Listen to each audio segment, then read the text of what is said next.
हाँ तो बच्चों आज हम स्टार्ट करने वाले हैं एक्सरसाइज 9th है। जैसा कि आप लोगों को स्क्रीन पर दिख रहा है, ये है क्लास 8 सीबीएसई के लिए आर.एस. अग्रवाल का चैप्टर है ये। इससे पहले मैंने एग्जांपल्स वगैरह भी डाले थे। जो 9th चैप्टर था अपना परसेंटेज आर.एस. अग्रवाल का। अब स्टार्ट करते हैं हम एक्सरसाइज 9th है। Express each of the following as a fraction. हाँ भाई, जैसे कि आप लोग एग्जाम्पल में करा था उस तरीके से बता देता हूँ कि भाई परसेंटेज को जब भी आपको क्या करना है, फ्रैक्शन में कन्वर्ट करना। फ्रैक्शन पता है आपको अपॉन में होता है, ठीक है। तो हमेशा क्या कर दो, इसको डिवाइड कर दो 100 से डिवाइड करते हैं, आपको पता है। यहाँ पे फ्रैक्शन में करने के लिए क्या है, डेसिमल में नहीं। डेसिमल में अगर करने के लिए कहता है 2 जीरो कट करते, 2 डिजिट से पहले डेसिमल लगा देते हैं, लेकिन यहाँ पर ऐसा नहीं है। इसको पहले कट करेंगे 24 हो जाएगा, ये 50 हो जाएगा। डायरेक्ट आप 4 से भी कट कर सकते थे, आपको पता हो तो। ये 25, तो 12/25 इसका आंसर आ गया। इसी तरीके से इसको करना है अपॉन में 100 और इसको करना है अपॉन में 100। वो इसमें ध्यान रखना है कि कैसे करोगे। 2.5 परसेंटेज हटा देना, फिर है ना, परसेंटेज का साइन क्या करोगे, फिर आप हटा देना। अगर आप अपॉन में 100 रख रहे हो तो 2.5 पॉइंट हटाया 0। उसके बाद इसको कट करना है 25 अंदर 25, 25 4 और 1 0 ये, तो 1/40 इसका आंसर आ गया। सिंपल, कोई दिक्कत ही नहीं। आ जाओ जल्दी जल्दी क्वेश्चन कंप्लीट करते हैं। बहुत सिंपल सा चैप्टर है। Express each of the following as a decimal. इनको डेसिमल के रूप में आपको करना है। तो मैंने बताया था 6/100 है, जो परसेंटेज हटा दो, अपॉन में 100 रखो और 2 जीरो कट करके 0.06 कर दो, क्योंकि 2 डिजिट कटी है तो 1 डिजिट तो ये रही, 1 जीरो और लगा दी, ऐसे करके 0.06 आगे। ऐसे इसको कर दो, ऐसे इसको कर दो, ठीक है। Express each of the following as a percentage 9/25 है तो रिवर्स हो जाएगा। जब भी परसेंटेज में करना है तो मल्टीप्लाई 100 कर दो। 25 अंदर 25, 25 4 द 9 4 द 36। देखो एक चीज़ बात बताऊँ, टेबल कम से कम 2 to 20 एकदम रट्टी पड़ी होनी चाहिए, मतलब बिल्कुल है ना। ऐसे पूछ ले कोई 17 7 119 ऐसे करके, तो आप लोगों के लिए कैलकुलेशन एक नेक्स्ट लेवल हो जाएगी। अदरवाइज बैठे रह जाओगे और सब करके निकल जाएंगे पेपर, समझ रहे हो। 25 4 ज़ा 25 5 ज़ा, ठीक है। 4 3 ज़ा 12, 12/5 आ गया। परसेंटेज में करना है इसको, तो ये हमारा 12/5 कैसे आ रहा है, तो इसको पॉइंट्स में निकाल लो, ठीक है। कितना हो जाएगा 5 की टेबल में। मैं यहाँ देख पा रहा हूँ 25 5 ज़ा हो गया। क्वेश्चन हमने सही लिखा है कि एकदम। कौन सा क्वेश्चन आ गया भाई, ये थर्ड वाला है ना। अच्छा, ये थर्ड वाला क्वेश्चन है, तो इसके लिए थर्ड वाला सॉल्यूशन मैं निकालता हूँ। हाँ भाई देखो, ये 5 2 ज़ा 10 हो जाएगा, लगेगा पॉइंट। 2 आ गया था, उसके बाद पॉइंट लगते 0, 5 4 ज़ा 20, तो 2.4% आ जाएगा। ये फ्रैक्शन में मत करिए ना, 12.5, ठीक है। ऐसे इसका तो पता ही है, दिख रहा है यहाँ पे 100 से मल्टीप्लाई। 5 1 ज़ा 5, 5 2 ज़ा 10 0, 12 2 ज़ा 24, 240% आ गया। सिंपल, कितने सिंपल सिंपल क्वेश्चन है ना। अगर आपकी कैलकुलेशन अच्छी है, टेबल्स आपको आती है, कॉन्सेप्ट्स आपको पता है वीडियोस देखने के बाद या पहले भी, तो आप है ना राजा और राजा, मैथ्स के राजा हो। Convert the ratio 4:5 to percentage, तो 4:5 बोलो या 4/5 बोलो, एक ही बात है ना भाई। जो रेशो में होता है वो फ्रैक्शन में लिख सकते हो आप, और मल्टीप्लाई 100 कर दो, क्योंकि परसेंटेज में कन्वर्ट करना है। वही हो गया 5 2 ज़ा 10 0, 22 24 ज़ा 80%। यहाँ पर हमारा आंसर आ गया। सिंपल, कोई दिक्कत ही नहीं। मतलब इतने सिंपल सिंपल क्वेश्चन है ना, आपको वाकई में मज़ा आने वाला है। हमें इसी तरीके से क्वेश्चन नंबर 5 हम पकड़ लेते हैं। Express 125% as a ratio. हाँ भाई, एज अ रेशो आपको इसमें कन्वर्ट करना है, तो पता है परसेंटेज को जब भी करना होता है, रेशो में बोल रहा है तो फ्रैक्शन में कर दो। सिंपल, फ्रैक्शन में होते ही ये क्या हो जाएगा, 25 5 ज़ा 25 4 ज़ा 5/4 को 5:4 भी तो लिख सकते हैं ना। जब 5:4 को 5/4 लिख सकते हैं, तो 5/4 को 5:4 क्यों नहीं लिख सकते, समझ गया। वही चीज़ है, which is the largest in this this and this. तो भाई तीनों को पहले एक ही फॉर्म में कन्वर्ट कर लो। ये 6 3 ज़ा 18 + 2 20/3 हो जाएगा, ये 3/20 हो जाएगा, और ये हो गया हमारा अपॉन में 100।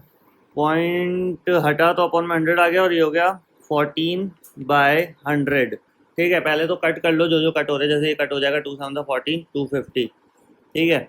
ये हो गया 20/3, 3/20, और ये हो गया 7/50। उसके बाद तो मैंने बता ही रखा है आप लोगों को क्या लेना होता है, एलसीएम लेना होता है। डिनोमीटर इक्वल कर दो, और डिनोमीटर इक्वल करने के बाद जो नंबर आएगा, जैसे 3 से नहीं, पहले 2 से करते हैं। एलसीएम का प्रोसेस है। 2 10 हो गया, 2 25 हो गया, 2 से करा 3 5 25, 5 से करा 3 1 5, 5 से करा भाई, बीच में 3 रह गया, वो 3 से कर लेना पहले, मैं खुद ही गड़बड़ कर गया है हल्की से। ये देखो अभी यहाँ पे मैं आपको सही करके बता ही देता हूँ।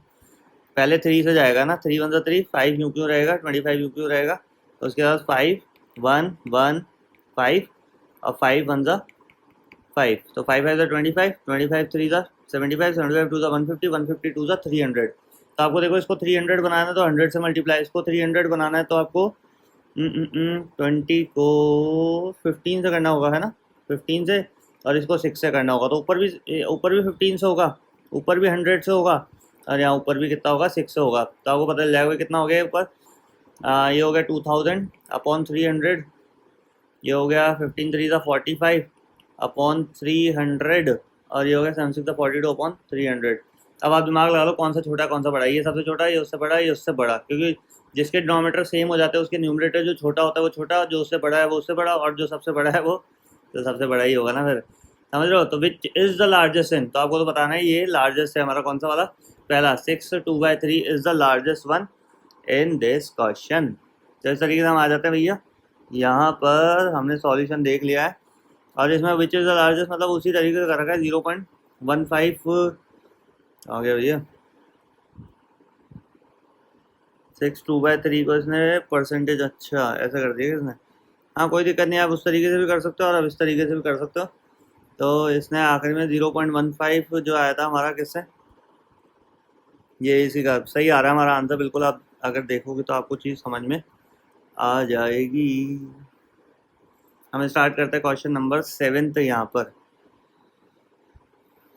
तो इसके ना हमेशा ध्यान रखो, कई बार क्या सॉल्यूशन जैसे इसमें क्या परसेंटेज में कर रखा है, जहाँ मैं देख पा रहा हूँ जो सॉल्यूशन है उसमें क्या परसेंटेज में कर रखा है, कोई दिक्कत नहीं है, लेकिन अगर हमें डिनोमिनेटर इक्वल करके, अगर आपको ये वाला मेथड इजी लगे तो ये वाला नहीं, एक और सिंपल सा मेथड है वो भी मैं आप लोगों के साथ यहाँ पर डिस्कस कर देता हूँ। अगर सामने आई गई है बात तो मैं पीछे नहीं रहना चाहता, सिंपल तो मैं पहले देना चाहता हूँ, क्योंकि आप लोग भी देखो चीज़ें सारी पता होनी चाहिए, लेकिन सिंपल इसलिए क्योंकि एग्ज़ाम में एक लिमिटेड टाइम होता है, और उस लिमिटेड टाइम में हमें चीज़ें सारी कवर अप करनी होती है। तो आप वो सिंपल वाला मेथड भी चूज़ करोगे तो आपका ही काम आसान होगा। कितना हो गया ये 60 18 20/3 ये हो गया था हमारा, 3/20 ये हो गया था, और ये 14/100।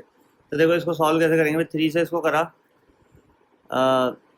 तो ये कितना हो जाएगा 20/3 परसेंट में है, सबसे पहली चीज़ तो ना ये परसेंट में था 20/3, इसलिए भी मुझे थोड़ा गड़बड़ लग रहा था मेरा आंसर में, ये परसेंट में था 20/3। तो परसेंटेज को आप क्या करोगे, पहले 20/3 मल्टीप्लाई बाय 100 करोगे, ये हो गया अपना।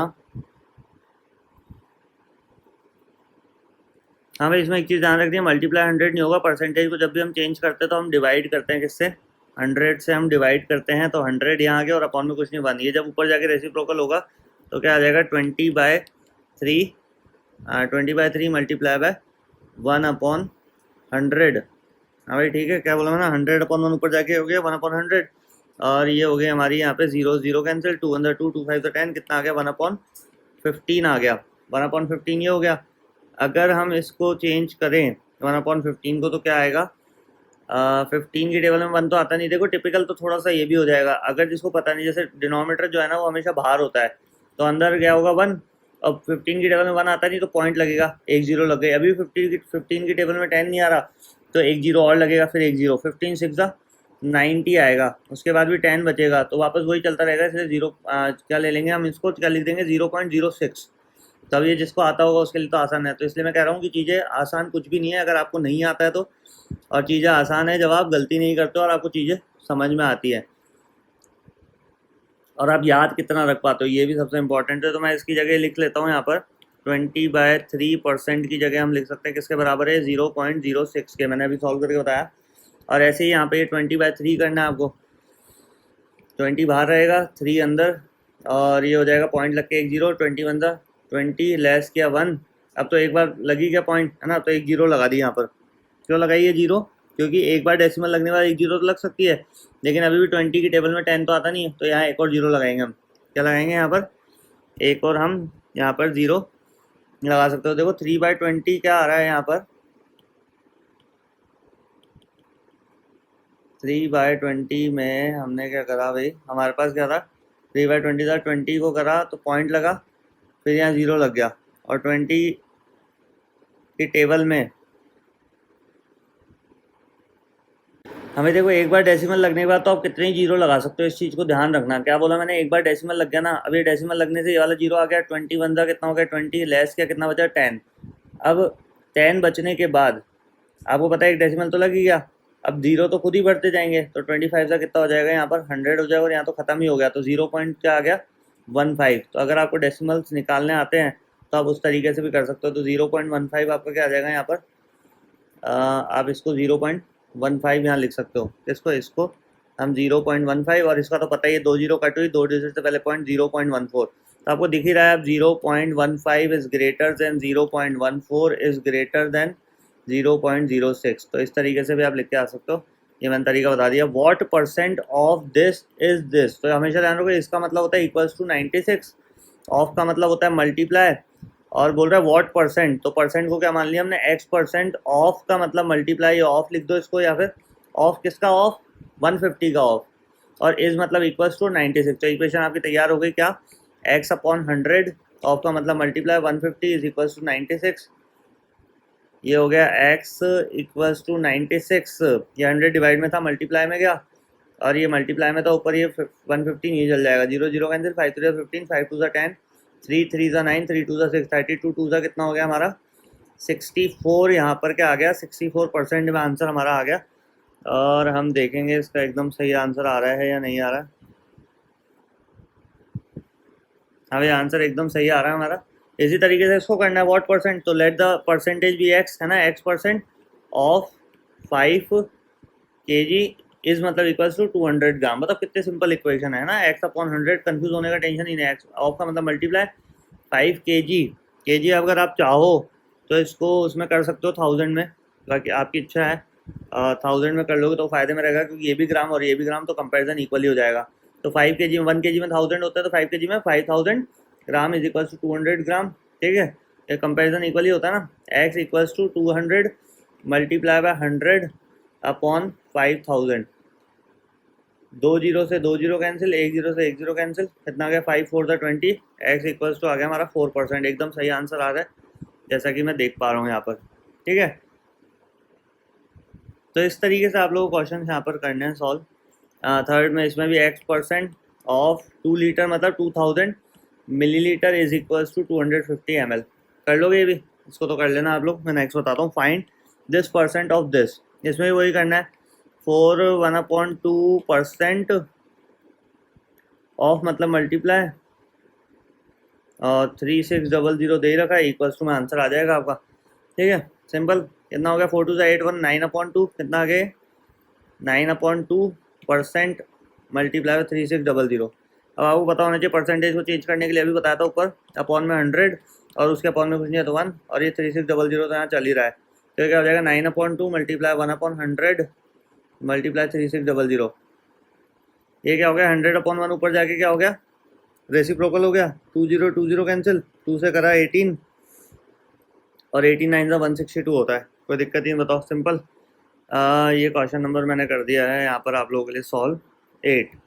तो एकदम सही आंसर आ रहा है 162, क्या हो गया वो आंसर हमारा यहाँ पर आ गया। इसी तरीके से इफ 16% ऑफ अ नंबर, उस नंबर को क्या मान लो x, ऑफ का मतलब मल्टीप्लाई, कितना है 16% इज मतलब इक्वल्स टू और 72। Find the number, simple, x multiply 16/100 is equal to 72। x equals to 72 multiply 100 upon 16। ये करेंगे 2 8 ज़ा 2 36, 2 4 ज़ा 2 18, 2 2 ज़ा 2 9, 2 से करोगे 50, 59 ज़ा 5 9 ज़ा 45, 450 इज द आंसर। बताओ कितना सिंपल है ना, 2 मिनट में क्वेश्चन हो रहा है। इस तरीके से करते जाओ, बस जो कॉन्सेप्ट है वो फोकस करा करो। A man saves 18% of his income. अब एक आदमी क्या करता है 18% अपनी इनकम का सेव करता है। If he saves rupees this per month, what is his monthly income, उसकी मंथली इनकम क्या होगी। तो आप देखो 18% क्या है, सेविंग्स है इन द परसेंटेज, और सेविंग्स इन द अमाउंट, और आपको क्या करना है what is his monthly income. तो लेट द मंथली इनकम, भाई राइटिंग पे मत जाना, राइटिंग मेरी बढ़िया है लेकिन थोड़ा जल्दी वीडियो बनाने की कोशिश कर रहा हूँ इसलिए, और राइटिंग में भाई दिख तो समझ तो आ ही रहा है, ऐसी इतनी बुरी नहीं लिख रहा। एक्स ऑफ 18%, कंपेरिजन इक्वली होता है, ये 18% किसके बराबर है भाई, टोटल का 18% सेविंग है, और 18% का एग्जैक्ट अमाउंट कितना है 3780 रुपीज़। ठीक है, तो ये कितना हो जाएगा x multiply by 18/100 is equals to 3780। X equals to 3780 multiply by 100/18। Calculation आनी चाहिए, अगर आप डायरेक्टली 18 से नहीं कर सकते 2 9 से कर लो, 250 हो गया। अब देखो 9 1 9, 9 4 36, 1 बचा 9 2 18 0। कितना आ गया x equal to 420 multiply by 5, 42 5 का कितना होता है 210, और ये वाला जीरो लग जाएगा। कितना आ गया x इक्वल टू 2100। हमारा यहाँ बिल्कुल गलत आंसर आया है, 21,000 आना चाहिए। कैसे आएगा तो मैं बता देता हूँ आप लोगों को, 50 था क्योंकि यहाँ, ठीक है। और ये वाला जीरो भी तो आ जाएगा ना, क्योंकि मैंने 42 को 5 से किया था, तो 210 आया, एक जीरो वाला एक जीरो वाला, ऐसे करके दो जीरो हमारे यहाँ लग गए, तो 21,000 रुपीज़ आ गया। और देखो 2100 आ भी नहीं सकता था, क्योंकि 2100 क्या है, अगर ये होगा तो उसका 18%, उससे ज़्यादा कैसे हो सकता है, समझ रहे हो। ये भी कॉमन सेंस वर्क करता है। अगर आप एग्जामिनेशन हॉल में एग्जाम दे रहे हो, क्वेश्चन वगैरह सॉल्व कर रहे हो, तो आंसर को मैच करके देखा करो, 2100 का 18% उससे ज़्यादा कैसे हो सकता है। तो इसलिए मेरा यहाँ पे संदेह गया, संदेह होता है ना, संदेह मतलब डाउट गया कि एक जीरो हम कैसे आ रही है। फिर मैंने दिमाग लगाया कि यहाँ पे 50 का एक जीरो था। ये गलतियाँ होती छोटी मोटी, इन गलतियों को सुधारना होता है हमें। अ football team win 7 games which is 35% of the total games played. ठीक है, टोटल गेम जितने खेले थे ना, अ football team wins 7 games which is 35%, which is मतलब जो कि 35% है। तो ये किसके बराबर है 35%? How many games were played in all. तो आपको टोटल को क्या मान लेना है, टोटल गेम्स जितने भी खेले हैं उनको क्या मान लो। मैं पूरी लिख नहीं रहा रामायण, वो आप लिख लेना। और उस x का कितना 35% किसके बराबर है, जो विनिंग गेम्स है, क्योंकि ये परसेंटेज में है winning games, which is 35% of the total game. Total game का 35% है कौन, 7 games that a football team win. जो एक फुटबॉल टीम जीती है 7 गेम्स, वो क्या है 35% है टोटल गेम्स का। टोटल गेम्स हमने क्या मान लिया x, तो उसका 35% किसके बराबर है, 7 के बराबर। x multiply by 35 upon 100 is equal to 7। x equal to 7 multiply by 100 upon 35। 7 5 ज़ा 35, 5 2 ज़ा 10 0। 20% इज द आंसर, सॉरी 20% नहीं, 20 मैचेस होंगे ये, है ना। क्या होंगे, 20 मैचेस टोटल उन्होंने खेले हैं। अभी मैं कह रहा हूँ छोटी छोटी चीज़ें में परसेंटेज लिख के आ जाता तो मेरा गड़बड़ हो जाता, क्योंकि उसने पूछा क्या, how many games are played. Amit was given an increment of 20% on his salary if his new salary is ₹30,600। What was his salary before the increment. Simple है, Amit was given an increment of 20%, मतलब उसकी पहले salary थी, कोई भी salary होती तो 100% के बराबर ही होती। जैसे मान लो कि 15,000 रुपये सैलरी थी, तो 15,000 किसके बराबर हो गई, 100% के। अभी उसकी क्या हो गई 20% और इंक्रीज हो गई, तो किसके बराबर हो गई, 120% हो गई फ्रॉम द पास्ट सैलरी या बिफोर सैलरी, ऐसे बोल सकते हो। बिफोर वाली सैलरी की अभी 120% उसको मिल रही है। भाई 100% तो मिलेगी, वो थोड़ा कम हो जाएगी, उसके अलावा 20% और मिल रही है। तो बिफोर द इंक्रीमेंट उसकी सैलरी क्या होगी। और ये बोल रहा है if his new salary is 30,600, तो आपको पता होना चाहिए नई सैलरी किसके बराबर होगी, 120% के बराबर। तो हम पुरानी सैलरी को मान लेते हैं x, और x का 100%, मतलब जो पुरानी सैलरी मान लो 15,000 है, क्या है 15,000 है, उसका 100% निकालोगे तो 100 अपॉन 100। तो 100% निकालोगे, परसेंट थोड़ा ना लगाते जब अपॉन में 100 रख दिया तो 100 से 100 कैंसिल, 15,000 तो ये आ गया, और प्लस 20% और है।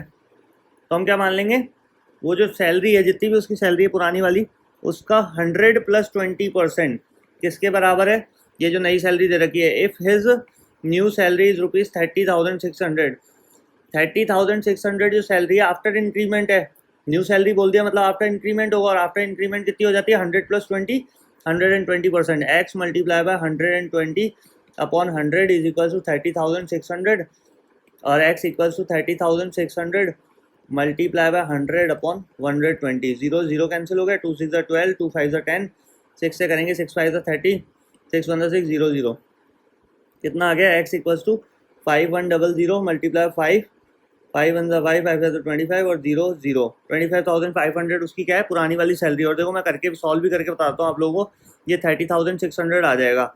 हमारा आंसर क्या है, ये आया है एक्स 25,500। क्या है भैया 25,500 आया, इसका 20% निकाल लो। हाँ भाई इसका क्या निकालोगे आप, 20% यहाँ पर निकाल लो। कितना हो जाएगा, 0 0 0 0 कैंसिल, 0 0 कैंसिल, 2550 मल्टीप्लाई बाय 2 करो, कितना हो जाएगा 3100।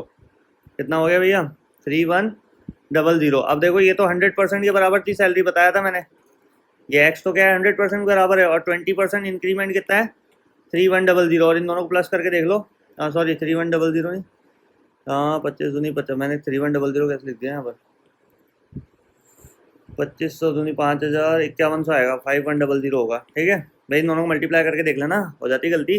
ठीक है, 25,500 प्लस 5,100 कितना आ जाएगा 30,600 आ जाएगा। प्लस करके देख लेना 25,000 प्लस 5,000 30,500 प्लस 100 600 30,600 आ गया। और यही तो आ रहा था 30,600 100 प्लस 20% के बराबर। ठीक है, ये जो मैंने इधर करा है ये वेरीफाई करा है, ये आप लोगों को एग्जाम में नहीं करके आना है, लेकिन हाँ रफ में करके देख सकते हो कि हमारा आंसर सही है कि नहीं है। इसका 120% भी निकाल सकते थे, लेकिन मैंने पहले 20% निकाला, फिर वो जो 100% वाला अमाउंट था ना ये इसमें ऐड कर दिया, तो आप डायरेक्ट 120% भी निकालोगे तो भी आपका आंसर 30,600 ही आएगा। और अगर ये आ जाता है दैट मीन्स आपका वेरीफाई हो गया है। Sonal attendant her school on 204 days in a full year, पूरे साल भर में 204 दिन ही क्या जाती है अटेंडेंस देती है।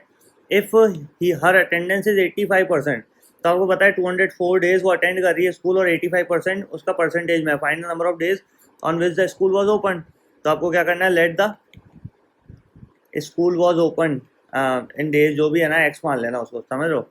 और आपको पता है एक्स का 85% किसके बराबर है, 85% अटेंडेंस उसकी है और 204 डेज वो गई है। तो कंपैरिजन क्या होता है, इक्वल कि 85 in the percentage that she attend the school और 204 in the days, 204 in the days, तो ये 85% के बराबर ही है 204। तो हम क्या करेंगे, x multiply by 85 upon 100 is equals to 204, x equals to 204 multiply by 100 upon 85। इसको करेंगे 5 से, 5 वन 5, 3 बचा 35, 5 वन 35, 5 टू 10 0, 17 के टेबल में 17 वन 17, 3 बचा 34, 72 से 34 कितना आ गया 12 multiply by 20 is equals to 240। हमारा क्या आ गया टोटल जो है ना, क्या बोल रहा है ये, कितने दिन स्कूल खुले हैं, लेट द स्कूल बोला है ना, find the number of days on which the school was open. भाई संडे वनडे छुट्टी और जो ओकेशनली छुट्टी आती है वो भी तो होती है ना, 365 डेज थोड़ा ना खुलेंगे, समझ लो। एटीएम थोड़ा ना, तो 365 डेज खुलते रहेंगे, और भी बहुत सारी चीज़ें होती है। तो 240 डेज टोटल स्कूल खुले हैं, उसमें से उसने 204 डेज वो गई है, तो 204 डेज किसके बराबर है, 85% के बराबर। और देखो मैं निकाल के बता दूँ, 240 का 85% निकाल लो, आपको बदल जाएगा 85 upon 100, 0 0 cancel, 5 to the 10, 5 one 5, 3 5 7 35 करके देख लो, 2 से इसको 12 और 12 मल्टीप्लाई 17 कर लेना, आपका आ जाएगा 204 आ जाएगा। गारंटी दे रहा हूँ, गारंटी आ ही जाएगा। ठीक है, A's income is 20% less than, ये फिर मैं बता दूँ, ये वेरीफाई किया मैंने, क्या किया है मैंने, वेरीफाई किया, इसको करके बता देना एग्जाम में। A's income is 20% less than that of B, by what percent is B's income more than A. अब यहाँ से थोड़े से ट्रिकी क्वेश्चन आ रहे हैं, 14 से लेकर 23 तक, मतलब ऑलमोस्ट 10 क्वेश्चन है जो थोड़े से ट्रिकी हैं, ध्यान समझना। अभी जितना टिपिकल ये क्वेश्चन आप लोगों को लग रहा है उतना आसान बनाता हूँ। देखो क्या बोल रहा है, एज इनकम है, बीज इनकम है और सीज इनकम है। ठीक है, बोल क्या रहा है, A's income is 20% less than that of B, तो बी की पता होनी चाहिए इसके लिए, by what percent B's income more than A's, और सी तो है ही नहीं भाई इसमें, आगे आएगा, वो आगे वाले क्वेश्चन में आएगा। यहाँ तो ए और बी की इनकम ही है। तो अगर हम बात करें, देखो ध्यान समझना, A's income is 20% less than that of B, तो अगर हम बी की इनकम 100 रुपीज़ मान लेते हैं, तो ए की इनकम कितनी हो जाएगी भाई, 20% कम हो जाएगी। 100 का 20% निकाल लो, 100 का क्या निकाल लोगे, 100 ऑफ 20% निकालो, तो आपको पता है 100 का कितना ही परसेंट निकालो वो खुद ही आ जाता है 100 रुपीज़। तो 100 minus 20 is equals to 80 rupees क्या हो गई, ए की इनकम होगी नहीं होगी। तो यहाँ तक तो आपको समझ में आ गया, A's income is 20% less than that of B, तो बी की इनकम मान लिया हमने 100 रुपीज़, भाई एक्स भी मान के कर सकते हैं, लेकिन 100 वाला कॉन्सेप्ट सही रहता है परसेंटेज वाले क्वेश्चन में। By what percent B's income more than A's income, ठीक है, मोर देन एज, तो बी की इनकम अब आएगी मत लिखा ना 20% ही ज़्यादा है, नहीं, आपको दिमाग लगाना है, एक कॉन्सेप्ट पकड़ना है, वो कॉन्सेप्ट मैं आप लोगों को बताता हूँ। पहली बात तो ये देखो कि पूछ किससे कंपैरिजन कर रहा है, उसको अपॉन में रखना है, जिससे कंपैरिजन कर रहा है, किससे कंपैरिजन कर रहा है, ए से। क्या बोल रहा है, by what percent B's income, क्या बोल रहा है, by what percent B's income more than A's, तो एक से है तो आपको ए को डिवाइड में रखना है, फिक्स है, और कितनी ज़्यादा है, बाय व्हाट परसेंट, मतलब परसेंट कब निकलेगा, जब नंबर निकलेगा, कितनी ज़्यादा है, by what percent is B's income, B की इनकम कितनी ज़्यादा है, पहले तो ये दिमाग लगाओ, 80 रुपीज़ है और यहाँ पर कितनी है 100 रुपीज़, तो कितनी ज़्यादा है, 20 रुपये ज़्यादा है, और किससे ज़्यादा है, ए से, और ए की इनकम कितनी है वो अपॉन में, और मल्टीप्लाई बाय 100। मैंने क्या बोला है फॉर्मूला, वापस बताता हूँ, इस तरीके से हमें हमेशा यूज़ करना है फॉर्मूला, क्या कि जिससे कंपैरिजन हो रहा है, किससे, बीज इनकम मोर देन ए, भाई बोलते हैं ना हमारे घर वाले कंपैरिजन करते हैं, बेटा उसकी परसेंटेज इतनी आई थी, उसकी परसेंटेज इतनी आई, तो फिर कंपैरिजन में फिर उस अकॉर्डिंग क्या होगा, फिगर्स भी मैच करने पड़ेंगे जब कंपैरिजन कर ही रहे हो। तो किससे करोगे, उसी बंदे से तो करोगे। तो उसकी इनकम हमने क्या रख दी, नीचे रख दी 80 रुपीज़, और जितनी ज़्यादा है, कितनी ज़्यादा है, 20 रुपीज़ ज़्यादा है, 80 रुपीज़ इसकी है, और बी की इनकम कितनी है, 100 रुपीज़, तो बी की इनकम कितनी ज़्यादा है, 20 रुपीज़ ज़्यादा है। जब हमें रुपीज़ में पता चलेगा तभी तो परसेंटेज में निकाल पाएंगे। और 100 से किसलिए मल्टीप्लाई किया, क्योंकि हमें चाहिए परसेंटेज में आंसर। पूछना ना, by what percent is B's income more than that of A. तो होता है 0 0 कैंसिल हो गया, 2 4 8, 2 5 10, 4 5 20, 5 मल्टीप्लाई 5 कितना हो गया, 25% ज़्यादा है। और देखो दिमाग भी लगा सकते हो आप, आपको खुद देखना है, 80 का 25% निकाल के देख लो कितना आएगा। 80 मल्टीप्लाई बाई 25 अपॉन 100, 25 अंदर 25, 25 4 ज़ा 4 2 ज़ा 0, कितना आ गया ना वही 20 रुपीज़। कितना ज़्यादा था, 20 रुपीज़ ज़्यादा था। और कितना परसेंटेज में क्या है, 25%। तो 80 का 25% निकाल के देखना, आपके पास 20 रुपीज़ आ जाएगा, जो कि हमने यहाँ पर कितना ज़्यादा थी उसकी इनकम, 20 रुपीज़ ज़्यादा थी। बी की इनकम 20 रुपीज़ ज़्यादा थी, और ए की इनकम कितनी थी, 20 रुपीज़ कम, लेस। समझ गए बात। अब जो देखो, जो लॉजिकली बात समझेगा वो तो समझ जाएगा, और बाकी जो सिर्फ रट्टा मारने की कोशिश कर रहा है, भाई रट लेंगे क्वेश्चन, नहीं भाई कुछ नहीं हो सकता तुम्हारा, भगवान भी भला नहीं कर सकता तुम्हारा उतर के यहाँ नीचे। समझ रहे, the price of petrol goes up by 10%, by how much percent must a motorist reduce the consumption of petrol so that the expenditure on it remains unchange. भाई सिंपल सी बात है, ये the price of petrol goes up by कितने जा रहा है, 10% ऊपर हो गया। तो देखो परसेंटेज वाला सिनेरियो वापस बोल दूँ मैं कि आपको 100 रुपीज़ मानना है, तो 1 यूनिट का हमने कितना मान लिया, 1 यूनिट का कॉस्ट है हमने मान लिया 100 रुपीज़। कितना परसेंट बढ़ा, 10% बढ़ गया। तो इसका 10% अगर इंक्रीज हुआ है, तो पता है जिसका भी 100 का जितना भी परसेंट निकालो वो खुद ही आ जाता है 10 रुपीज़। तो अभी उसका एक्चुअल प्राइस कितना है, 110 रुपीज़, और एक्चुअल में हो भी 110 रुपये रहा है, ऑलमोस्ट इतना ही पेट्रोल हो रहा होगा, थोड़ा बहुत ऊपर नीचे तो बात अलग है। तो अब इसमें जो इक्वेशन बनानी है वो मैं आपको थोड़ा सा स्टेटमेंट लिख देता हूँ। ₹110 विल यील्ड, है ना, 1 unit of petrol. 1 unit of petrol का कितना है कॉस्ट, 110 रुपीज़ है, ठीक है। तो 100 रुपीज़ में निकालना है हमें, तो ठीक है, हम देंगे तो 100 रुपीज़ ही। तो 100 विल यील्ड 1, अब ये 1 कहाँ जाएगा, यहाँ इसके जो साथ में होती है डिजिट 110 रुपीज़, ये कहाँ जाएगा, अपॉन में, और ये चल जाएगा 100। समझ गए भाई, बहुत अच्छा कॉन्सेप्ट बता रहा हूँ, सिंपल सी चीज़ है। 0 0 कैंसिल, आपको पता है 10 1 10 अपॉन 11। ये 10 अपॉन 11 क्या है, यूनिट ऑफ पेट्रोल। कौन सा यूनिट ऑफ पेट्रोल, कि जो हमें कंजम्पशन रोकना है। हाँ सिंपल सी बात, क्योंकि आपको पता है reduction of consumption, reduction of consumption होगा क्या, ये देखो यहाँ पे आया है। ये एक्चुअल में 100 रुपीज़ में हमें मिल रहा है। देखो 110 रुपये में पूरी 1 यूनिट मिल रही थी, 100 रुपये में हमें सिर्फ 10 अपॉन 11 यूनिट मिलेगी। तो हमें रिडक्शन हुआ कितना, तो हमेशा ध्यान रखो जब भी रिडक्शन इन द फ्रैक्शन निकालना है, रिडक्शन ऑफ कंजम्पशन, तो मैंने कहा परसेंटेज में कब जाएंगे, पहले नंबर तो लेके आओ या फ्रैक्शन में लेके आओ कोई डिजिट। तो रिडक्शन ऑफ कंजम्पशन क्या होगा, कि हमने जब भी फ्रैक्शन को माइनस करना होता है तो 1 में से, क्योंकि देखो अब एक पिज़्ज़ा है वो बटेगा, समझ लो, एक पिज़्ज़ा हमने खरीदा वो बटेगा, तो किस में, फ्रैक्शन में बटेगा।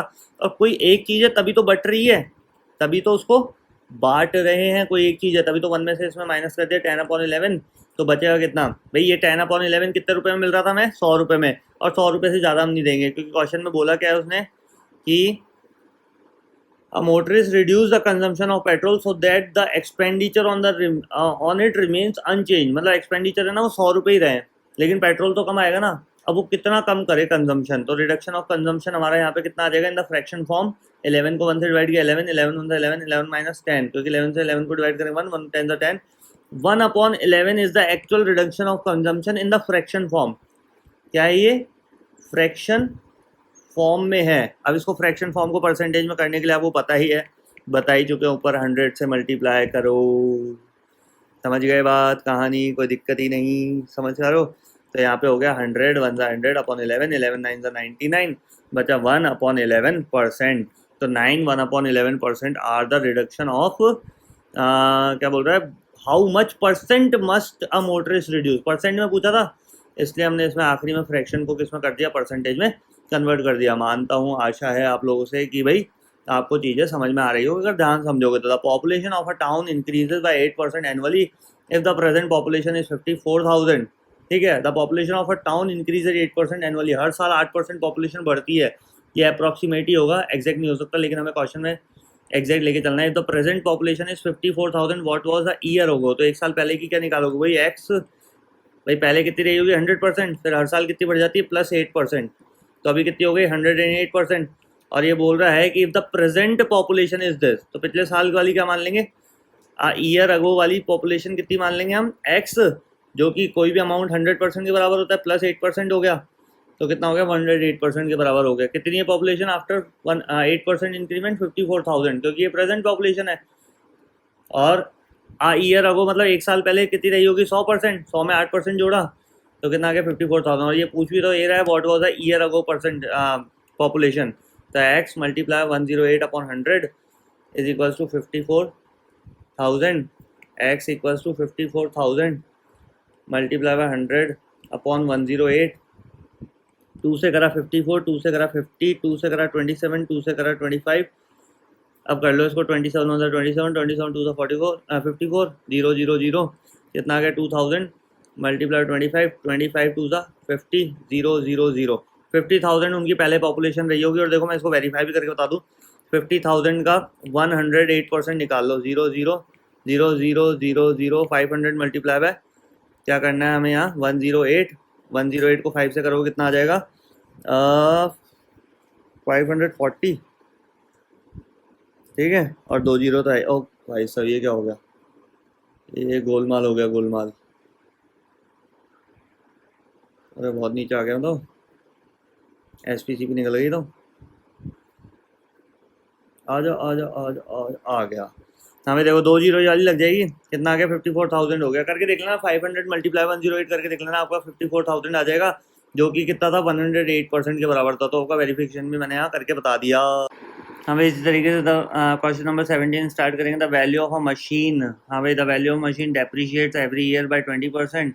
If the present value of the machine is 1,60,000, what was its last year, है ना, what was the value of last year. Simple सी बात है, 20% डिक्रीज होने के बाद कितना होगा 100% की कोई वैल्यू, 20% डिक्रीज हो गई तो कितना आ गया 80% के बराबर हो गई। तो ये जो 1,60,000 दे रखा है प्रेजेंट वैल्यू दे रखी है, ठीक है। The value of machine depreciate every year by 20%, if the present value is this, तो लास्ट ईयर की पूछ रहा है हमारे, लास्ट ईयर कितनी रही होगी। तो आपको पता है लास्ट ईयर किसके बराबर रही होगी 100% के बराबर, तो उसको एक्स मान लेते हैं। और उसका 80% क्या हो गया, अब हो गई वैल्यू 1,60,000 जो आई है हमारे पास, 1,60,000 किसके बराबर है 80% के बराबर। क्यों, क्योंकि 100% माइनस 20% हो गया ना भाई, 100 में 20% गया तो 80% के बराबर है, निकाल दो, सिंपल है। X multiply by 80/100 is equals to 1,60,000, x equals to 1,60,000 multiply 100/80, 0 0 cancel.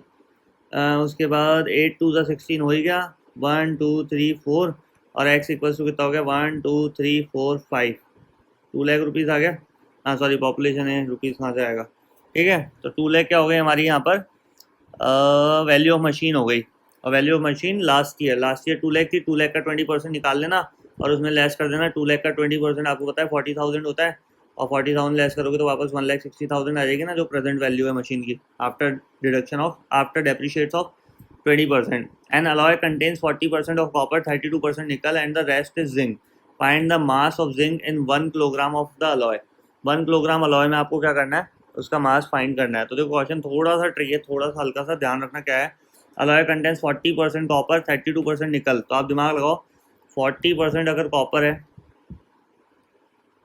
Plus 28% निकल है, निकल वाले नहीं, निकल चल इधर से, वाला निकल नहीं है, तो हो गया ये अपना 60 28 और 32 है, सॉरी मैंने वो जो रिमेनिंग बचा वो दिमाग में था, 32% है निकल, 32%। ये तो कितना हो गया हमारा, ये हो गया हमारा 72%, ठीक है। 100% होती है कोई भी चीज़, उसमें 72% गया तो 28% क्या बचेगा, and the rest is zinc. तो 28% किसके बराबर है, जिंक के बराबर है। Find the mass of zinc in 1 kilogram of the alloy. 1 kilogram alloy मतलब 1 kilogram is equal to 1000 gram alloy में आपको क्या करना है 28% जिंक निकालना है, सिंपल। क्योंकि जिंक कितना बचा है 28% तो बचा है, and the rest is zinc, तो 1000 का ऑफ 28%। भाई मैं हमेशा ध्यान रखना, मैं सिर्फ समझाने के हिसाब से इस तरीके से करता हूँ, बाकी सॉल्यूशन आपको दुनिया भर के जहान में मिल जाएंगे। कोई टेंशन वाली बात ही नहीं है। 280 हमारा क्या आ गया, 280 is the answer for this, ठीक है। तो ये क्या हो गया 280 ग्राम। अब इसमें जो एक चीज़ कर रखी है वो यही जो मैंने बताया वही कर रखा है, और कुछ ज़्यादा कुछ खास नहीं है। तो 280 ग्राम क्या हो गया, 1 किलोग्राम ऑफ अलॉय में 280 ग्राम क्या है, जिंक है। तो 1 किलोग्राम ऑफ अलॉय मतलब 1000 ग्राम, अलॉय में 280 ग्राम क्या है, जिंक है, ठीक है। Question number 19, balance diet should contains 12% protein, 25% fats and 63% carbohydrate. तो देखो दिमाग लगा लो, 12 प्लस 25 प्लस 63, ये तो पूरा ही हो गया, 63 प्लस 12 75, 75 प्लस 25 100% के बराबर हो गया। चलो कोई टेंशन ही नहीं है। तो if the child needs 2600 calories in his food daily, find the calories of the amount of each of these in the daily food take. बस सिंपल सी बात है कि भाई 12% कितना चाहिए हमें, 12% प्रोटीन, फैट और ये है कार्बोहाइड्रेट, प्रोटीन, फैट और कार्बोहाइड्रेट। तो आपको बताया टोटल कितना कैलोरी चाहिए उसको, 2600 कैलोरीज चाहिए। टोटल कितना है 2600, उसका 12% आप निकालोगे तो कितना आ जाएगा, 12% प्रोटीन, 2600 का 25% फैट, 2600 का बचा कितना 63% कार्बोहाइड्रेट। अब ये परसेंट तो निकालिए होगा ना, अपॉन में 100 करना, अपॉन में 100 करना और अपॉन में 100 करना और निकाल के आ जाना। और जो तीनों के आंसर आएंगे ना, इन तीनों के आंसर, उन तीनों का सम कर लेना, ये 2600 वापस आ जाएगा। और ये तो बहुत बार कर रखे होंगे इस तरीके के क्वेश्चन, आप लोग को पता ही है, तो मेरे को सॉल्यूशन करने की जरूरत नहीं है, खुद तब दिमाग लगाना हो जाएगा। Gun powder contain 75% नीटर and 10% sulphur. तो यहाँ पे भी कितना 85% हुआ है। Find the amount of the gun powder would contain 2.5 kilogram of sulphur. तो सिंपल सी बात है, 2.5 किलोग्राम सल्फर है। पहले तो उसको हम क्या कर देंगे, इसको हम कर लेंगे 2.5 मल्टीप्लाई बाय 1000, ठीक है। कितना हो जाएगा 2500 हो जाएगा। वैसे 3 जीरो आएंगी लेकिन एक डिजिट से पहले पॉइंट है, पॉइंट लग के जीरो कट जाएगी, 2500 क्या आ जाएगा हमारा, ग्राम कितना आ गया, सल्फर आ गया। अब इसमें बोल रहा है 2.5 kg सल्फर में आपको क्या फाइंड करना है, find the amount of gun powder. अब गन पाउडर का मतलब क्या है, गन पाउडर कैसे कंटेन होगा, gun powder contain 75% नीटर and 10% sulphur. तो बहुत ही कलाकारी वाला क्वेश्चन आ गया, ध्यान समझना इसको। हाँ भाई, जैसा कि मुझे इसमें लग भी रहा था कि इसमें कहीं ना कहीं कोई चीज़ मिसिंग है और एक पूरी की पूरी लाइन मिसिंग हो गई है। What amount of gun powder से बीच में यहाँ पर एक लाइन आएगी, तो उस लाइन को पहले हम यहाँ मेंशन कर देते हैं। थोड़ा सा मैं आप लोगों को समय लूँगा। ये देखो यहाँ पर एक लाइन मिसिंग मैंने कर दी थी, और उस चक्कर में देखो आंसर ना बिल्कुल आपको लगेगा कि यार कुछ तो मिसिंग लग रहा है इसमें, ठीक है। क्या बोल रहा है, find the amount of gun powder. सबसे पहले तो इसने पूछा find the amount of gun powder which carries 9% of नीटर। Find the amount of gun powder, हाँ भाई, find the amount of gun powder which carries 9 kilogram, which carries 9 kg, हमें 9 kilogram नीटर। तो ये तो गिवन ही नहीं था, इस चक्कर में हमारा आंसर कंफ्यूज हुआ। उसके बाद बोल रहा है find amount of gun powder would contain, find amount of gun powder, जी पे लिख देता हूँ, ठीक है। गन पाउडर वुड कंटेन, इसलिए मैं पहले से लिख के रखता हूँ क्वेश्चंस। वुड कंटेन, लेकिन यहाँ पर एक लाइन मिस हो गई थी मुझसे। Would contain 2.5 kg sulphur, 5 kg sulphur. तो देखो दो आंसर इसमें पूछे हैं इस तरीके से, अगर देखा जाए तो वो हमें दिमाग यहाँ पर लगाना है। क्या क्या पूछा है, पहले तो ये पूछा भाई कि गन पाउडर कंटेन 75% नीटर, ठीक है। Find the amount of gun powder which carries 9 kilogram नीटर। Find the amount of gun powder, amount of gun powder पूछा है, तो अमाउंट ऑफ गन पाउडर क्या मान लेंगे हम, एक्स, ठीक है। उसका 9% क्या कर रहा है, gun powder which carries 9 kilogram नीटर, जो कि क्या कर रहा है 9 किलोग्राम नीटर कर रहा है कैरी। तो आपको पता है इसका 75% के बराबर होता है। एक गन पाउडर कंटेन 75% ऑफ नीटर, तो वो गन पाउडर क्या मान लिया हमने, find the amount of gun powder x, और उसका 75% किसके बराबर है, क्योंकि इसने बोला विच कैरीज 9 किलोग्राम ऑफ नीटर। तो कंपैरिजन क्या होगा, इक्वल ही होगा। तो 9 kg किसके बराबर है, 75% के बराबर, क्योंकि ये गन पाउडर में, ये क्या है, हमने गन पाउडर माना है एक्स, क्योंकि गन पाउडर में 75% नीटर होता है। और ये बोल रहा है 9 kg ऑफ नीटर में हमें बताना है कि गन पाउडर कितना होगा। तो गन पाउडर का हमने 75% मान लिया, जो कि 9 kg के बराबर है। इस सिचुएशन के according find the amount of gun powder which carries 9 kg नीटर। तो 9 kg नीटर किसके बराबर है, 75% के बराबर, क्योंकि गन पाउडर के अंदर कितना परसेंटेज इंक्लूड है नीटर का, 75%, समझ गया। तो कंपेरिजन इक्वल ही होता है, एक्स मल्टीप्लाई 75/100 इक्वल्स टू 9। अब 9 kg रहने देना इसको, क्योंकि ग्राम वाला यहाँ पे कॉन्सेप्ट है नहीं, तो इसलिए यहाँ पर इसको क्या रहने दो 9 kg ही रहने दो, x equals to 9 multiply by 100 upon 75, 25 3 ज़ा 25 4 ज़ा 3 3 ज़ा 9 3 4 ज़ा 12, 12 के आगे हमारा यहाँ 12 kg, क्योंकि ये भी किलोग्राम में था तो ये भी किलोग्राम में हमारा आंसर यहाँ पर आएगा। इसी तरीके से आपको क्या करना है, यहाँ पर find the amount of gun powder would contain 2.5 kg sulphur. तो सल्फर कितना है, 10% है, तो वही आपको यहाँ पे करना है एक्स ऑफ कितना है भाई, सल्फर का 10% है ना, हाँ वही 10%, एक्स ऑफ 10% के बराबर है कितना, 2.5 kg क्या होना चाहिए, सल्फर होना चाहिए। तो हम क्या करेंगे, एक्स मल्टीप्लाई बाय 10 अपॉन 100, भाई गन पाउडर कितना ही है और उसमें सल्फर कितना बोला 10%, और कितने सल्फर की बात कर रहे हैं 2.5 kg, तो यहाँ पे परसेंटेज इन सल्फर और यहाँ किलोग्राम इन सल्फर, तो कंपैरिजन होता है equally. X equals to 2.5 multiply by 100 upon 10, ये पॉइंट हटा 0, 100 से 100 कैंसिल और ये आ गया 25 kg। ओह माय गॉड, सही लिखा क्या हमने आंसर, 25 kg कुछ ज़्यादा नहीं लग रहा, हाँ सही है भैया 25 kg होगा।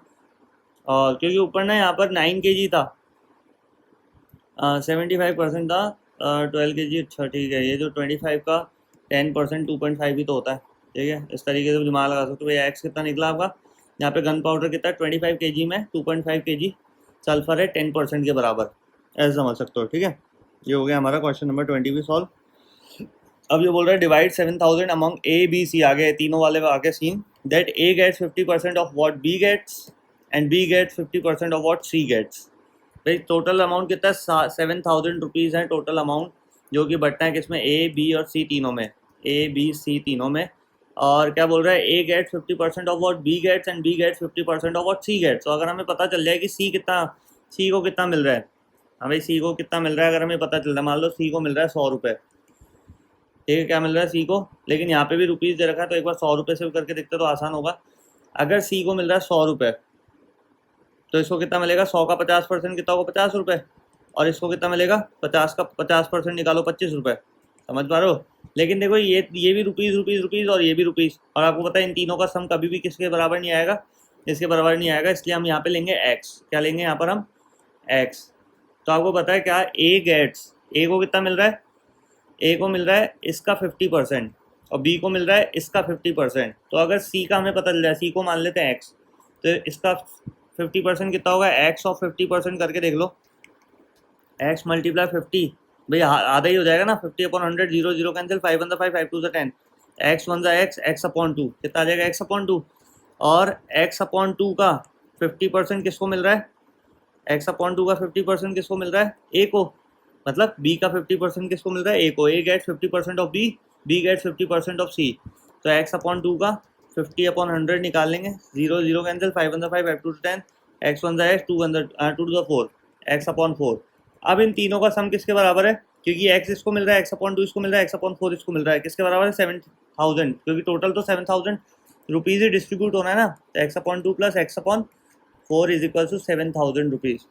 कितना हो गया अपॉन में कुछ नहीं, 4x plus 2x plus x. अब ये एलसीएम तो मत करवाओ यार बच्चों, समझ लो 4 2 6 और 1 7x upon 4 is equal to 7000, x equal to 7000 upon में 7 और मल्टीप्लाई 4, 7 से गया 1000 और x की वैल्यू कितनी आ गई 4000। भाई 1000 मल्टीप्लाई 4 कितना हो जाएगा 4000। तो ये c को मिलेगा 4000 और 4000 का आधा मिलेगा 2 से डिवाइड कर लेना 2000, 2000 का आधा मिलेगा 1000 और तीनों प्लस कर लो 1000 प्लस 2000 प्लस 4000 इक्वल टू 7000। और यही तो बटना था amongst A B and C में। सिंपल है क्वेश्चन, कोई दिक्कत ही नहीं है। Find the percentage of pure gold in 22 carat gold if 24 carat gold is 100% pure. If 22 carat gold is 100% pure है तो आपको क्या करना है, find the percentage of pure gold in 22 carat. 22 carat में आपको फाइंड करना है, हिंट हमें दे रखा है 22 carat gold contains 22 parts of 24 parts, ठीक है ना। भाई 24 कैरेट गोल्ड में कितने आते हैं, 24 पार्ट्स आते होंगे, लेकिन 22 कैरेट गोल्ड में कितने आते होंगे, 22 पार्ट्स आउट ऑफ किस में से, 24 पार्ट्स में से, ऐसे समझ लो। तो percentage of the pure gold in it, तो आपको पता है कि जिससे कंपैरिजन कर रहे हैं, किससे कंपैरिजन कर रहे हैं 22 कैरेट गोल्ड का। If 22 carat gold, if 24 carat gold is 100%, तो किससे कंपैरिजन हो रहा है, find the percentage of pure gold in 22 carat gold if 24 carat gold is 100%। तो किससे कंपैरिजन हो रहा है, 22 कैरेट गोल्ड का 24 कैरेट गोल्ड से कंपैरिजन हो रहा है और मल्टीप्लाई बाय 100 क्यों? क्योंकि परसेंटेज में निकालना है। तो उसके बाद तो ये 91 2/3 आ जाएगा। सिंपल सा है। कैसे? 2 से करेंगे 11, 2 से करेंगे 12, 2 से करेगा 6, 2 से करा 50। भाई ये परसेंटेज नहीं लगाना है यहाँ, समझ रहे हो? तो 100 से मल्टीप्लाई कर दिया तो परसेंटेज होना है, ये फ्रैक्शन को कन्वर्ट करने के लिए। 2 3 6, 225, 25 11 का होता है हमारा 275 और डिवाइडेड बाय 3 कर लो। 3 9 27, 3 1 3, यहाँ पे बचा 2 अपॉन में 3%। अब जिसकी कैलकुलेशन है बढ़िया वो तो जाके मजे करूँ, बाकी कैलकुलेशन बढ़िया करो। और क्या ये बोल सकता हूँ भाई, ये मैं थोड़ा जल्दी करता हूँ लेकिन कैलकुलेशन आप लोगों को करनी पड़ेगी। और फिर भी कोई दिक्कत आए तो कमेंट सेक्शन में डाल दिया करो यार। समय जितना कम होगा उतना समय जितना कम लूंगा उतना जल्दी आप लोगों के चैप्टर्स कवर अप हो पाएंगे। The salary of an officer is increase by 25%। और आपके पास तो वीडियो बना हुआ है तो आप बार बार बैक करके देख सकते हो, लेकिन यहाँ पर अगर मैंने 1 घंटे का 2 घंटे खींच दिया ना तो जस्ट डबल टाइम वेस्ट होता है। The salary of an officer is increase by 25%। By what percent should the new salary be decreased to restore the original salary? भाई ये तो मतलब सबसे नेक्स्ट लेवल क्वेश्चन है अभी तक का। ठीक है, लास्ट क्वेश्चन भी है तो सबसे नेक्स्ट लेवल तो होना बनता भी है, तो इसको डिस्कस करेंगे हम। हाँ भाई, जैसा कि मैंने बोला कि थोड़ा सा क्या है, ट्रिकी क्वेश्चन है, तो थोड़ी चीज़ें हमें क्या करनी होगी, यहाँ पर ध्यान देनी पड़ेंगी। क्या ये बोल रहा है कि the salary of an officer is increase bye 20%, 25% से इंक्रीज हो रहा है, तो लेट द ओरिजिनल सैलरी है ना, जो उसकी अभी ओरिजिनल सैलरी है उसको हम मान लेते हैं एक्स मान लेते हैं। ओरिजिनल सैलरी को हम मानते हैं 100 रुपीज़, क्योंकि यहाँ पर दे रखा है परसेंटेज में, तो 25% क्या हो रहा है, इंक्रीज हो रही है वो, है ना। तो कितना होगा, 25 रुपीज़ हो जाएगा। 25 रुपीज़ इंक्रीज होने के बाद कितनी हो जाएगी, 125 रुपीज़ हो जाएगी उसकी आफ्टर इंक्रीमेंट कितनी हो जाएगी सैलरी, 125 रुपीज़ हो जाएगी। अब ये बोलना चाह रहा है कि by what percent should the new salary be decrease to restore the original salary? Original salary को रिस्टोर करने के लिए आपको क्या करना होगा, कितना डिक्रीमेंट करें। तो देखो आपको पता है जो नई सैलरी 125 है, अब उसका वन में से मुझको माइनस कर रहे हैं क्योंकि फ्रैक्शन माइनस करेंगे, 1 माइनस एक्स मान लेते हैं उसकी जो रिस्टोर। भाई to restore the original salary let the new salary decrease by Z%। Let the new salary, जो नई सैलरी कितनी है, 125 rupees, new salary decrease by X%। ठीक है, कितने परसेंट से डिक्रीज हो रही है, X%, X अपॉन 100। क्या कर देंगे यहाँ पर, 1 माइनस एक्स अपॉन 100। 1 क्यों माना, क्योंकि कोई भी सैलरी मानते हैं हम उसको 1 लेंगे और वो उतना डिक्रीज हो रहा है। और टोटल कितनी रखनी है हमें, 100 रुपीज़ ही लेके आनी वापस। ये पहले अभी कितनी हो गई, 125 से 100 लाने के लिए उसमें कितना X% हमने क्या कर दिया, डिक्रीज कर दिया। परसेंट मैंने इसलिए लगा रहा क्योंकि अपॉन में 100 मैंने रख दिया, इसलिए परसेंट आप भी मत लगाना। तो क्या होगा, 125, ये हो गया 100 minus x is equals to 100 rupees. ये 100 जो है ना, ये 100 इसके अपॉन में कुछ के बाद 100 को 1 से डिवाइड किया, 100 1 100, तो 125 multiply by 100 minus x upon 100। 25 5 25 4 equals to 100। ये कितना आ गया, ये 5/4 इधर मल्टीप्लाई में 100 माइनस एक्स इक्वल्स टू 100। ठीक है, ये 100 माइनस एक्स इधर ही रह जाएगा इक्वल्स टू 100 मल्टीप्लाई 4/5 हो जाएगा। 5 2 10 0, कितना आ गया, 100 minus x equals to 24 80। Minus x को इधर ले जाओ, क्या हो जाएगा, प्लस का एक्स हो जाएगा, और 80 इधर ले आओ, 100 माइनस 80 हो जाएगा। तो कितना आ गया, 20 इज़ द आंसर। 20%, क्योंकि हमने एक्स को क्या माना था, परसेंट माना था, इसलिए हमारा आंसर भी कितना आएगा, परसेंटेज में आएगा। इसको करने के और भी बहुत सारे तरीके हो सकते हैं, लेकिन अभी हाल फिलहाल ये तरीका पकड़ो, और अगर बेहतर तरीका होगा तो मैं भी देखता हूँ, सोचता हूँ, फिर मैं उसके ऊपर भी बना के इसको ख़त्म ही कर देते हैं 9 चैप्टर को। अभी इसको निकालने का एक बहुत आसान तरीका मैं आप लोगों को बता रहा हूँ, साथ के साथ तो आसान तरीका भी लेके चला, और चीज़ें सारी आपको पता होनी चाहिए, इसलिए मैं थोड़ा टिपिकल भी बताता हूँ और आसान तरीका भी आप लोगों के सामने रखता हूँ। क्या तरीका है कि भाई इस तरीके के हमने और भी क्वेश्चंस कर रखे होंगे पीछे, आप देखोगे वीडियो तो आपको समझ में आएगा। पुराने वीडियो मतलब पुराने क्वेश्चन इसी वीडियो में स्टार्टिंग में जो क्वेश्चन कराया उसमें भी इस टाइप का क्वेश्चन आया था। मुझे अभी पूरा डिस्कस करने का टाइम नहीं है, लेकिन आप लोग देखना जाकर वहाँ, तो उसी तरीके की सिचुएशन यहाँ पर है। क्या ये बोल रहा है, by what percent should the new salary be decreased to restore the original salary? Original salary restore करने के लिए मैंने बताया क्या कि by what percent should the new salary be decrease. तो नई सैलरी डिक्रीज होगी, पहले तो ये देखो कि नई सैलरी है कितनी, 25 रुपये तो बढ़ी है 100 पर, 100 का 25%, 25 रुपये तो बढ़ा है, तो 25 रुपये हमें क्या करना है, कम करना है। और किस पे कम करना है, ये कंपैरिजन बहुत इंपॉर्टेंट है। किस पे कम करना है, 125 रुपीज़ पर। भाई टोटल जो अभी आफ्टर इंक्रीमेंट सैलरी कितनी है, 125, उसमें से ही तो 25 रुपये कम करना है और multiply by 100 for the percentage निकालने के लिए मल्टीप्लाई 100। देखो ये भी सिंपल हो गया, 25 फाइव द 125, 5 टू द 10, 0 आ गया 20%। तो ये भी एक तरीका है कि आप बोल सकते हो भाई डिक्रीमेंट ऑफ द सैलरी, ठीक है, 25 रुपीज़। और किससे कंपेरिजन कर रहा है वो, ये जो नई सैलरी है उससे तो कंपैरिजन कर रहा है, तो वो अपन में 125 और मल्टीप्लाई 100 करे 20%। और अगर आपको लॉन्ग मेथड में करना है तो वो वाला तरीका आप लोग अपना सकते हो। इसके बाद हम एक्सरसाइज 10 स्टार्ट करेंगे, जो कि हमारा प्रॉफिट एंड लॉस वाला चैप्टर है। वो भी इतना इंटरेस्टिंग है जितना ये है, और सिंपल भी है। सबसे इंपॉर्टेंट बात सिंपल भी है। तो कंप्लीट करो, फिर भी कोई दिक्कत आए तो कमेंट सेक्शन में जरूर डालो। राधे राधे।